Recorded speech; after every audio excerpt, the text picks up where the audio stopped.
Welcome to Spooky Season. Welcome back, Troglodytes, to your daily dose of guitar information, the Trogly's Guitar Show. We're kicking things off right this year with a very rare Gibson model from the year 2019. That's right, I found one. The Gibson Bats in Flight Dreadnought Acoustic. This was a Guitar Center exclusive model that they made for a few years in a couple of different hues. So let's go ahead and learn about the Bats in Flight models. The very first year of production was actually 2018, and it was offered in this kind of interesting trans black / brown burst. It's very similar to the Cobra burst color. But they got this idea from the Doves in Flight model, which was an acoustic model that was introduced around 1996 and produced in small numbers as a fancier version of the Dove. It had the abalone rosette and purfling along the body's binding. It had some fancier bindings along the neck, but most importantly, it's been Doveified. So the headstock has a brand new veneer that you'd never seen that has slightly more detailed doves. The Dove pickguard that we all know and love was swapped up to one that was flying. And the inlays, instead of your split parallelograms, it's now flying doves. And they also had 5-piece maple necks to make them a little bit more fancy, among a few other small details that just made them a little bit crazier than a Dove. So Guitar Center saw that and said, all right, let's do that, but bats, and hence birthed that model. However, in 2019, they followed it up with another small limited edition batch, but this time in a nice dark purple burst. But oddly enough, the back they actually left alone in that kind of brown color. But it still has that multi-piece neck and all the other fancy appointments. They didn't really change anything outside of the top color. But it was that year they decided to throw this on a Les Paul Custom as well. If you own one, please message me. Even if you don't want to sell it, I just want to know where one of those things is. And if you want to sell one, I'm your guy, because I would love to document one of those this October. So we'll go into more detail on that one later. But then in 2020, they followed it up again with a blood red version. Now this one was not a burst, so that's what makes it a little bit different. It's just the straight up red. And they also came out with a red version of the Les Paul with a few other changes. And Epiphone actually joins the party that year too, with a reddish burst version of the acoustic. And as of 2024, Guitar Center has showed no interest in continuing to make these. They were seen as really gaudy at the time. They made them in very small numbers. It was always just advertised as limited edition. Now, how many of them did they make? We don't exactly know. Some people have reached out to Gibson and have claimed that they said 10. However, I haven't seen anything official. Guitar Center never posted anything. But around that 10 number for each model and color seems to make about sense. But you gotta remember, this is right before guitar collecting craze really took off because of COVID and all that other good stuff. So these were honestly really slow sellers at the time for them. So it makes sense that they just kind of ditched the idea. Because back then, $8,000 for a brand new guitar, that was a lot of money, especially for the acoustics. But due to them being so scarce, they've kind of become collector's items because they do not show up for sale very often. And there's people like me who are looking for them because they're just so unique. I love animal-influenced guitars, and bats are pretty sweet, and they're just perfect for Halloween. So yeah, they're a little bit gaudy and maybe a bit cliche, but they're so fascinating because of their limited edition status. Because I remember thinking back then, oh man, they're just cranking these things out every year in a new color, and I didn't really care that much about owning them until they stopped making them. That's the thing about Guitar Center, they could start making them again this year. But regardless, the original runs will always have a soft place in my heart. Check out the case, see if they got anything special case candy-wise. So far, no. They really should have did like a cool coffin case, but it's just your regular Gibson custom shop style case of the era. We do actually have a COA booklet here that does read Bats in Flight. That's sweet, with our serial number. They made these in Bozeman, Montana, as most acoustics are. But other than that, just looks like your regular Gibson polishing cloth, truss rod tool, and your free samples of Humidipack. All right, let's fly on over to the bench.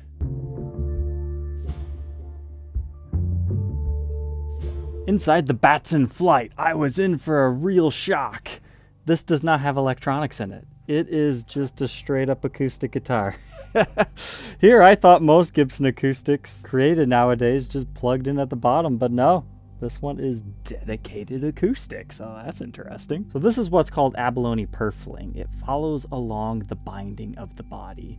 This is like really fancy stuff. They basically take small sections of abalone and they glue them together. Sometimes you can actually see the seam lines. And this is super ultra fancy treatment stuff. However, it's kind of fallen out of fashion lately because so many cheap guitars of Asia started to use it. Now usually theirs is just like a sticker rather than actual shell, but you have to see this stuff in person to appreciate it because just like mother of pearl, it changes colors in every angle. But you can also see this on like the Les Paul Ultimas. It's just the high-end fancy art guitars. But we also have that around our sound hole here. This is called the rosette. So you get your normal layers and then you get your abalone in between. But it works well because there is some purple within the shell coloring. But now let's take a second to appreciate our pickguard. Whoever designed this did a great job. So you got your dried out cattails over here. I would imagine there's like some sort of a spooky pond in this area. You've got your dead spooky tree with 2 little bats flying around. And then you got some more dead trees over here. And then if you notice, this is actually a bat wing right here. But this is just a black pickguard material, and then they engrave all this. So this all has texture to it. And you can scratch away the gold paint, but since it's engraved into it, the design would still stand out a little bit. But then we have our ebony block bridge that they put 2 bats on. So the reason why I didn't like the Bats in Flight model at first is because they added so much detail to them. It kind of takes away from the majesty of the pearl, but if you didn't have the detail lines, they would just end up looking a little bit strange. But seeing one in person, I'm happy. It still does all the color shifting, so I definitely have a better understanding of it. Now, is the bridge actually in the shape of a bat? I don't think so, but you can kind of see it. The saddle actually appears to be glued in on this one and it's made of bone. And as far as your bridge pins, I believe they're made out of tusk. But this is just a gorgeous dark purple burst. You have to remember, this came out before Gibson started to do the dark purples. Unlike the Les Pauls. Before this time, if you wanted this on a Gibson Les Paul, you'd have to go to the Goddess series from the mid-2000s. So having this finish was a big deal in 2019. It's something that Gibson's kind of caught on to, that there is a demand for purple instruments. But spec-wise, this has a 2-piece Sitka spruce top, and it's got maple back and sides. But we can learn a little bit more with our endoscope here. Here's the inside sticker. It does read Bats in Flight. You've got our serial number there, and the old Gibson custom shop mantra with the Bozeman, Montana marking. And here's the edges. The Bats in Flight models tend to use quilt figuring. So even though the back finish is kind of dark, you can kind of see what you would expect. It's not like the heaviest quilting, but it's nice and it's there. But here you can see the mahogany kerfing that they're using with our maple back and sides. And I thought this is kind of interesting. That's how they secure the strap button into place. They have another little block of wood right there. Then on the other side of things, this is the neck joining into the body. And then we can also look at the bracing that they put on the top. Wouldn't that have been funny if they had carved the bracing into bat wings too, just for fun? I mean, they're not that far off. So right here, that's the bottom side of the bridge where the strings go through onto your soundboard. So hopefully that helps you understand that a little bit more. But let's move on from our body to our neck. It's a 5-piece maple neck with 2 stripes of walnut.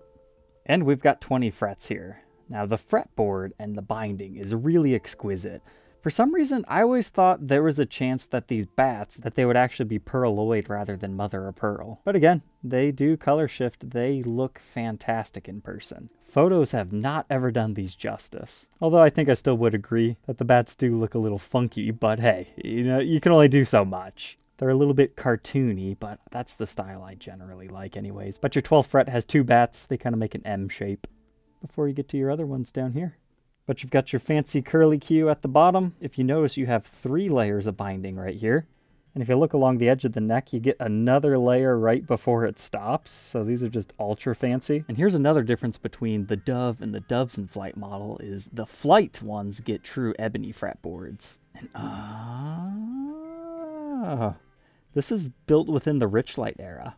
But that is definitely a true ebony board. So that's another reason why these things are special. Built upon the tail end of it, because the Richlight era is 2011 through early 2019. As far as our scale, it's 25.5 inches with a 12-inch fretboard radius. And I measure 1.58 inches at the nut, 2.04 by the 12th. First fret neck depth, 0.85, and 0.89 by the 10th. It's definitely a rounded C shape, but remains pretty thin. There's that neck profile at the 1st fret and the 12th fret. You can see the roundedness I was talking about, but it definitely doesn't feel this thick. Now to me, it looks like there's a possibility the nut might have been replaced on this one, but I haven't seen enough Bozeman acoustics to know for 100% sure. It's definitely some sort of a bone nut now. But unless they were doing something different, it definitely feels like someone has scored the edges to put a new one in, because there's no lacquer over top of that. You can also see some finish check crackling right here. Now that doesn't look like a full-on crack or anything, it's just following where the binding is, but you can see some more of that over here on the treble side of the nut. It's not too bad, but you know, it is what it is. Beggars cannot be choosers when it comes to the Bats in Flight model.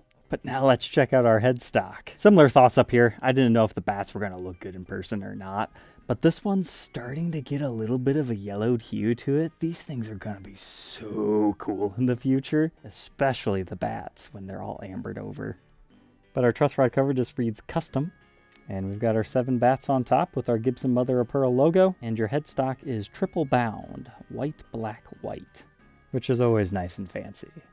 While I was outside filming B-roll, there's an M etched into the edge of this guitar. Now that looks like maybe some part of somebody's jeans just happened to go whoop, whoop, whoop, but maybe it was intentional. And this was a display piece for someone because you've got a little bit of hanger rash around the edge. Not too bad, but definitely noticeable. But I've got some new strings on it now. Some Elixir Nano Web 12s in case you're curious, because string gauges, types of strings, everything matters on an acoustic, more so than on electrics. But let's check out the back real quick. I'm curious why they decided to make it like a swamp gray color. Purple on the back would have also looked cool, but they were probably trying to get some differences in the colors.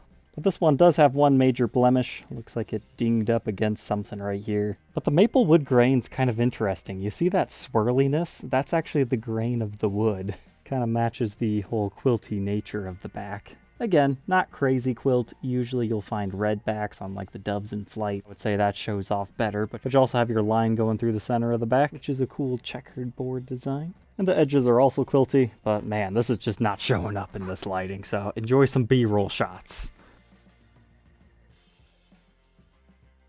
Just your regular 7-ply binding here. You also get a fancy heel cap. You can see there's some slightly sloppy workmanship where they join the two pieces there. Looks like a couple of small dings and scratches in this area too. It's about 19 3/4 inches long and about 4 3/4 inches deep. And this is one of those models that only has one strap button. Now you could sink one into the heel or find a strap that you can wrap around your headstock. I guess I'll have to sit down and play this one. But here's a look at our neck. Again, hard to tell, but it is 3 pieces of maple, 2 stripes of walnut in between the 3 pieces of figured maple. It doesn't look this dark in person, it's just the camera doesn't like this lighting on the workbench for some reason today. But we've got our Gibson Custom Shop decal, our Grover tuners, as well as another area that our serial number's at, stamped into the upside of the headstock. Now you might notice, hey, this has the new style serial number, so 19 for 2019. Bozeman, Montana, even during the years where usually you can't find the date, kept with the year, year system. So if you happen to have been born in 94, 2014, 15, 16, 17, 18, 19, and you want a birth year, birthday serial number guitar, look to the acoustic models. There is hope yet for you. And it weighs roughly 4 pounds, 13 ounces. So let's go ahead. I guess sit down and hear how this one sounds, because we can't plug it in.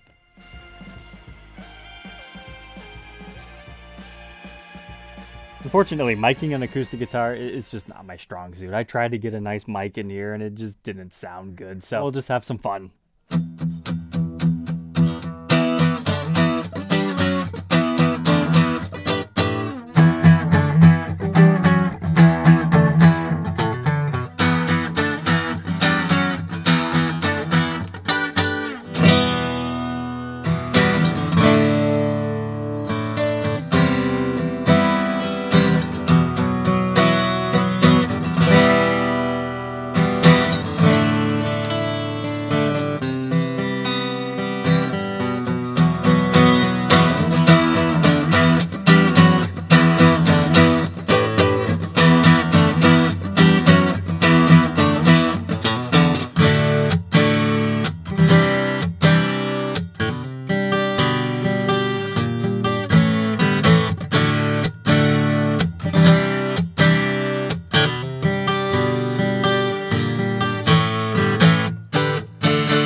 So there we go. There is a demo of the Bats in Flight Purple Acoustic. Man, these things are just so cool. I don't think I've instantly bonded with an acoustic guitar like this in a long time. I haven't played tons and tons of acoustic guitars, but what I have had from Gibson, they're usually more on the bassy side, but I like how this one projects. Very bright sounding, so maybe that comes down to the maple neck, maple back and sides. I definitely bonded with the sounds of this particular acoustic, and usually I'm not the biggest Gibson acoustics fan. Like, they definitely have their place in the recording studio, but it would never be my main go-to. But this one, I could see. So I really hope we can document both of the Les Pauls one day. But as far as the acoustics, I'm glad I've at least done the coolest of the batch so far. So alright, troglodytes, welcome to spooky season. Hopefully we have a lot more fun things planned than just this one. But you guys know I do my best to bring out the spooky guitars in October. But you don't have to put your kids to bed because I still try to keep it family friendly. I'm not into the scary stuff, but spooky, that's alright with me. Alright, troglodytes, don't forget to like, comment, and subscribe, and we'll catch you tomorrow on the next one. Take care. If you enjoyed this episode, you might enjoy checking out the Halloween specials of last year as I slowly bring out the 2024 models.